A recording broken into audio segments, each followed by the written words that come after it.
You know, after 10, 15 years of scavenging, there's nothing left. So when Bruegel started the fights, it just, you know, it made sense. If we couldn't scavenge, we could trade. The more we lost, the more we had to keep playing the game, playing his game, until we lost everything. Our weapons, our food, our home. And now you've come here. And it's not just trade, it's going to war, it's making alliances. You gotta imagine from where we sit, it just seems like more rigged games. I hear you. Honestly, I do. But you can't sit this one out, man. You know, you don't want to help us. That's fine. But one day, the Croat and all the others, they will come for you. And if not them, then God forbid it's New Babylon. Or you fight with us. The harder you fight, the bigger your seat at the table, the more you get to decide the way forward.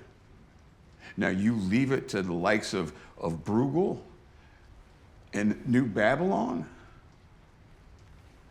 they're gonna decide for you. You don't want that.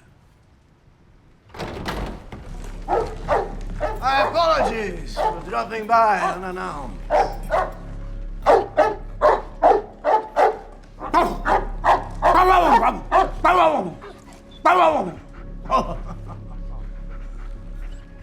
Hey, so I was just shooting the shit with Christos here. I think we found some common ground.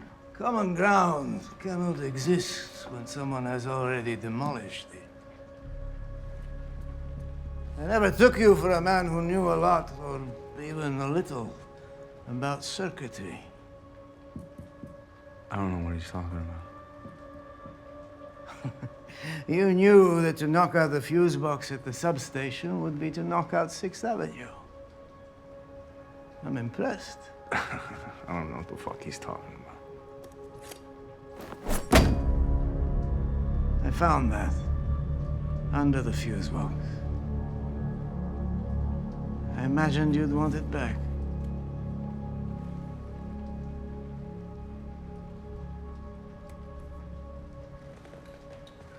Listen to me, whatever you are thinking, no, don't do it. It's already been done. God damn it. Now, obviously, I cannot let this go unpunished. The gas has been going the whole time. You have about 30 seconds remaining. Are you listening to me? Yes.